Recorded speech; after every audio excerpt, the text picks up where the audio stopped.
Harry Potter et les méthodes de la rationalité, chapitre 38. Le péché capital. Brillant le soleil, brillant les airs, brillant les élèves et brillant leurs parents, propre le sol pavé de la plateforme 9,75. Le soleil d'hiver suspendu bas dans le ciel à 9h45 le matin du 5 janvier 1992. Certains des élèves les plus jeunes portaient des écharpes et des mitaines, mais la plupart étaient simplement vêtus de leurs robes. Après tout, ils étaient des sorciers. Une fois loin de la plateforme d'arrivée, Harry retira son écharpe et son manteau, ouvrit un compartiment de sa malle et y fourra ses affaires d'hiver. Il se tint là pendant un long moment, laissant l'air de janvier le mordre juste pour voir comment c'était. Il finit par sortir sa baguette, et il ne put s'empêcher de penser aux parents qu'il venait d'embrasser et auxquels il venait de dire au revoir, au monde dont il laissait les problèmes derrière lui. Se sentant étrangement coupable de cette inéluctabilité, Harry dit « Thermos ». La chaleur se répandit en lui, et le survivant fut de retour. Harry bâilla et s'étira, se sentant plus léthargique qu'autre chose au terme de ses vacances. Ce matin, il n'était pas d'humeur à lire ses manuels ni même de la science-fiction sérieuse. Ce dont il avait besoin, c'était de quelque chose d'entièrement frivole et qui puisse occuper son attention. Eh bien, s'il était prêt à se défaire de 4 noises, ce ne serait pas difficile à trouver. De plus, si la Gazette du Sorcier était corrompue et que le Chicaneur était le seul journal concurrent, il pourrait y avoir de véritables informations étouffées là-dedans. Harry marcha d'un pas lourd jusqu'au même kiosque que la dernière fois, se demandant si le chicaneur surpasserait le gros titre qu'il avait vu la fois précédente. Le vendeur commença à sourire à l'approche de Harry, puis son visage changea brutalement lorsqu'il aperçut la cicatrice. « Harry Potter » s'étrangla le vendeur. « Non, monsieur Durian » dit Harry, ses yeux ayant brièvement décliné jusqu'au badge de l'homme. Juste une incroyable imitation. Puis la voix de Harry se bloqua dans sa gorge alors qu'il apercevait la partie supérieure du chicaneur. « Voyante bourrée, crache le morceau. Le Seigneur des Ténèbres va revenir. » Pendant juste un instant, Harry tenta de réprimer des mouvements des muscles de son visage, avant de se rendre compte que de ne pas être choqué pourrait être, en un sens, tout autant révélateur. « Excusez-moi, » dit Harry. Il avait un ton quelque peu alarmé et il ne savait même pas si cela en révélait trop, ni même ce que sa réaction normale aurait été s'il n'avait rien su. Il avait passé trop de temps entouré d'élèves serpentards. Il oubliait comment cacher des secrets aux gens normaux. 4 noises heurtèrent le comptoir. « Un exemplaire du chicaneur, s'il vous plaît. »« Oh, pas de problème, monsieur Potter. » dit le vendeur avec hâte en battant des mains. « C'est... non, rien, juste que... » Un journal traversa les airs, tomba entre les doigts de Harry et il le déplia. « Voyante bourrée, crache le morceau. Le Seigneur des Ténèbres va revenir, marié à Draco Malfoy. »« C'est gratuit, » dit le vendeur. « Pour vous, je veux dire. »« Non, » dit Harry. « J'allais en acheter un de toute façon. » Le vendeur prit les pièces et Harry continua de lire.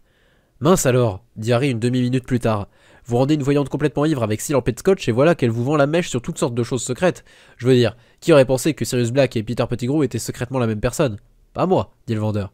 Ils ont même une image où ils sont ensemble, pour qu'on sache qui c'est qui est secrètement la même personne. Ouais, dit le vendeur, plutôt malin comme déguisement, et j'ai secrètement 65 ans. Vous n'en faites pas la moitié, répondit aimablement le vendeur.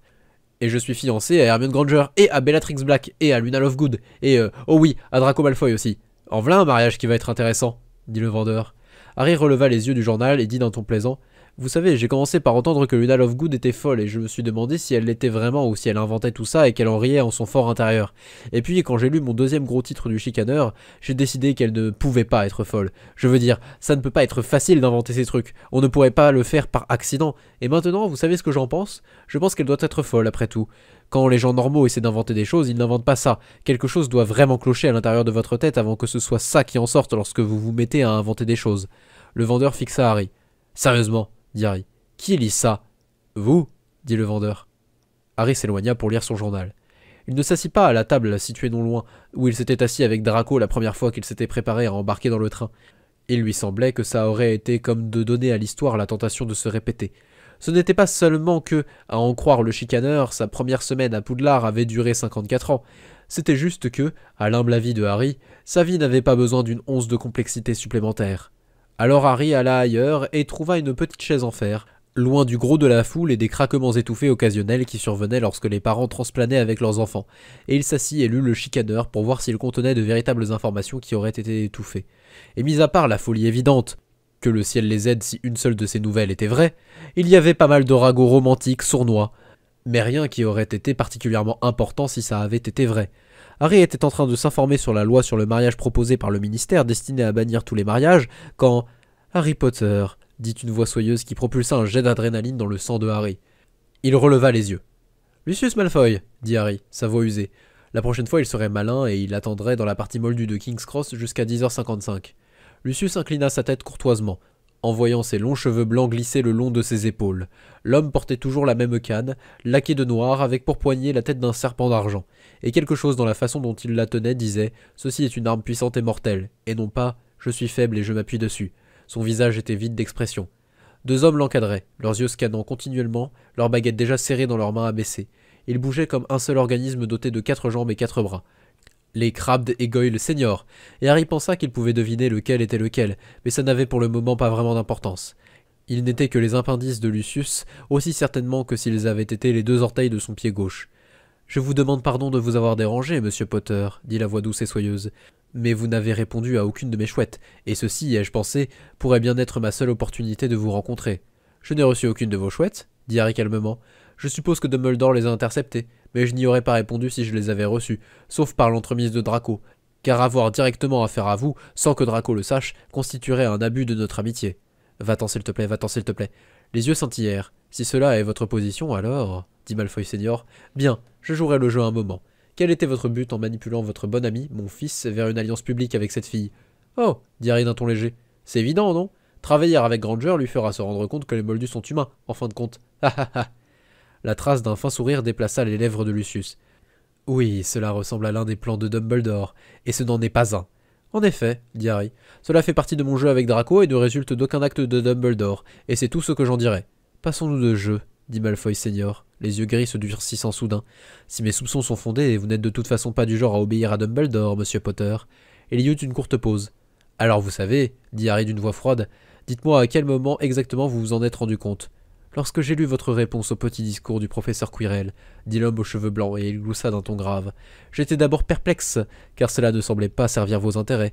Il m'a fallu des jours pour comprendre quels intérêts étaient servis, et tout est enfin devenu clair. Et il est de même évident que vous êtes faible à certains égards, sinon à d'autres. Très intelligent de votre part, dit Harry toujours froid, mais peut-être vous méprenez-vous sur mes intérêts. Peut-être est-ce le cas. Un soupçon d'acier se glissa dans la voix soyeuse. En effet, c'est précisément ce dont j'ai peur. Vous jouez à d'étranges jeux avec mon fils pour un but que je ne puis deviner. Ce n'est pas un acte amical et vous ne pouvez vous attendre à ce que je ne sois pas préoccupé. Lucius s'appuyait maintenant sur sa canne de ses 2 mains, et les 2 mains étaient blanches, et les gardes du corps s'étaient soudainement tendus.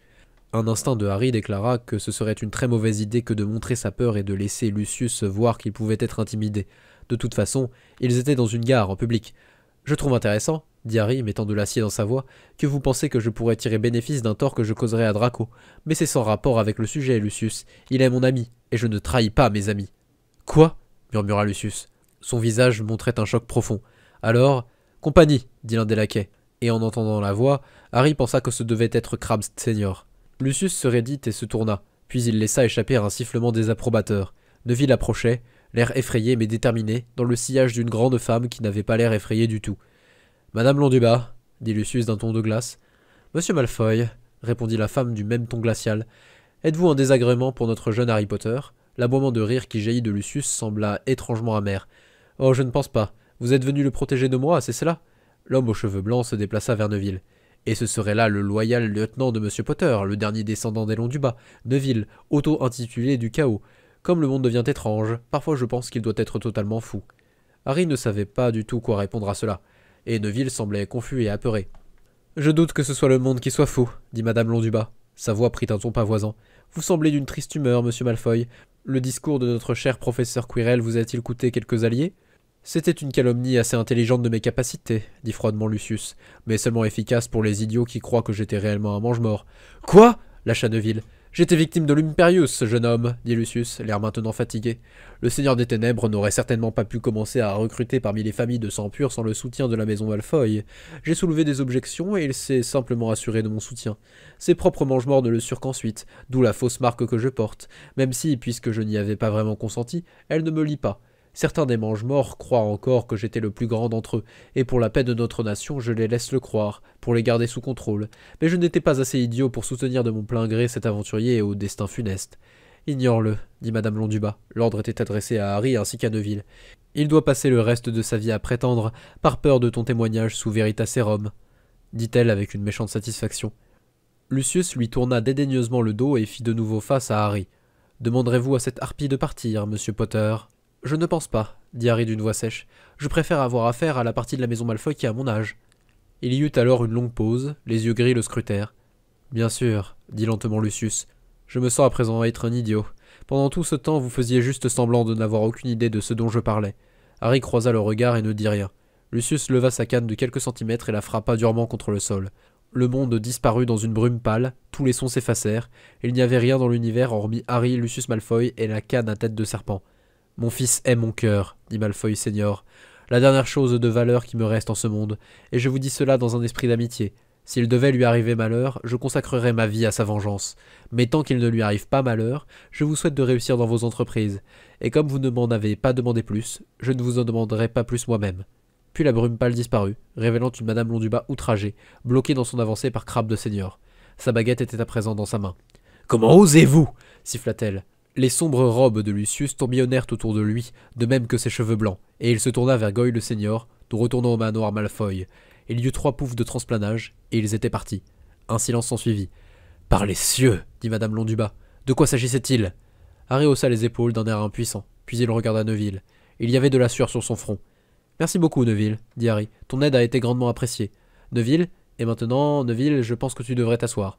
Oui, général, dit Neville, et au lieu d'aller jusqu'à l'une des chaises proches de Harry, il s'écroula à moitié sur le pavage en position assise. Vous avez provoqué de grands changements chez mon petit-fils, dit Madame Londubat. J'approuve certains, mais pas tous. Envoyez-moi une liste de chaque, dit Harry. Je verrai ce que je peux faire. Neville grogna, mais ne dit rien. Madame Londubat gloussa. Je le ferai, jeune homme, merci. Sa voix baissa d'un ton. Monsieur Potter, le discours donné par le professeur Quirrell est quelque chose que notre nation avait besoin d'entendre depuis longtemps. Je ne peux pas en dire autant de votre commentaire à son sujet. Je prendrai votre opinion en considération, dit Harry d'un ton neutre. J'espère fort que vous le ferez, dit Madame Londubat, et elle se retourna vers son petit-fils. Dois-je encore? Tu peux y aller, grand-mère, dit Neville. Je me débrouillerai tout seul cette fois. Et cela, je l'approuve, dit-elle. Et il y eut un pouf et elle disparut comme une bulle de savon. Les 2 garçons restèrent assis en silence pendant un moment. Neville parla le premier, sa voix usée. Tu vas essayer de réparer tous les changements qu'elle approuve, c'est ça? Pas tous, dit Harry d'un ton innocent. Je veux juste m'assurer que je ne suis pas en train de te corrompre. Draco avait l'air très inquiet. Il n'arrêtait pas de jeter des coups d'œil autour de lui, en dépit du fait qu'il avait insisté pour qu'ils se rendent dans la malle de Harry et qu'ils utilisent un vrai sort de silence et pas seulement la barrière d'étouffement sonore. « Qu'est-ce que tu as dit à Père ?» lâcha Draco au moment où le sort de silence fut jeté et que les sons de la plateforme 9 3/4 eurent disparu. « Écoute, peux-tu me dire ce qu'il t'a dit avant de te déposer ?»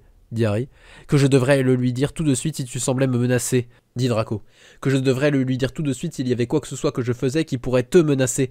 Père pense que tu es dangereux. Harry, quoi que tu lui aies dit, ça lui a fait peur. Ce n'est pas une bonne idée de faire peur à Père.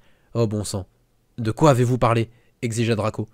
Harry s'enfonça péniblement dans la petite chaise pliante posée au fond de la caverne de sa malle. Tu sais, Draco, tout comme la question fondamentale de la rationalité est pourquoi est-ce que je pense ce que je pense et comment est-ce que je sais que je le sais, il y a un péché mortel, une façon de penser qui est à l'opposé de celle-ci, comme les anciens philosophes grecs. Ils n'avaient aucune idée de ce qui se passait, alors ils se promenaient en disant des choses comme « tout est de l'eau » ou « tout est du feu », et ils ne se demandèrent jamais « attends une minute, si tout est de l'eau, comment est-ce que je peux le savoir ?» Ils ne se demandèrent pas s'ils avaient les preuves leur permettant de discriminer cette possibilité parmi toutes les autres possibilités imaginables. Des éléments de preuve qu'ils auraient eu bien peu de chances de rencontrer si leur théorie n'avait pas été vraie. « Harry, dit Draco, la voix tendue, de quoi avez-vous parlé avec Père ?»« À vrai dire, je ne sais pas, dit Harry. Et il est donc très important que je me contente pas d'inventer quelque chose. » Jamais auparavant Harry n'avait entendu Draco glapir d'horreur à une octave si élevée.